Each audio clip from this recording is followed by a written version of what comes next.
Друзья, Бог дал нам Евангелие, землю обетованную, так же, как дал евреям Ханаан. Ханаан был землей обетованной, символом Евангелия. Чтобы овладеть этой землей, им не нужно было ничего делать, только уповать на Бога. Точно так же нам ничего не нужно делать, чтобы овладеть Евангелием, только уповать на то, что сказал Господь Бог.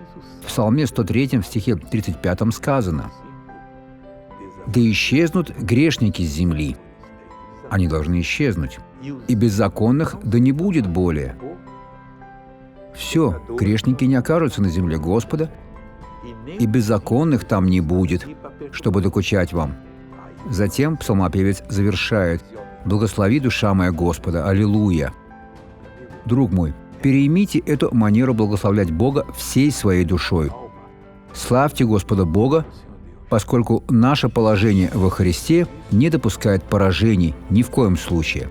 Посмотрите на благословленного человека. Висенти, какая у вас была проблема с коленом? 15 лет износ колена. 15 лет? Я не мог наклониться и не мог присесть. Вы не могли присесть? А мне требуется это по работе, но я не мог этого сделать. А теперь присядьте. Присядьте, человек Божий. Слава Богу! Я пришел сюда хромая. Как вы шли? Покажите мне. Я приволакивал ногу, упирался руками в колени. Они болели, я чувствовал дискомфорт. Теперь все это прошло? Я исцелен. Теперь я хочу помолиться с вами, мой Бог.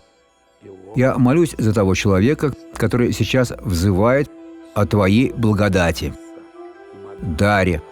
И, Бог, я уверен, что Господь хочет благословить его. Итак, во имя Иисуса все зло уйди из этой жизни. Во имя Иисуса Христа. Хорошего дня, друг.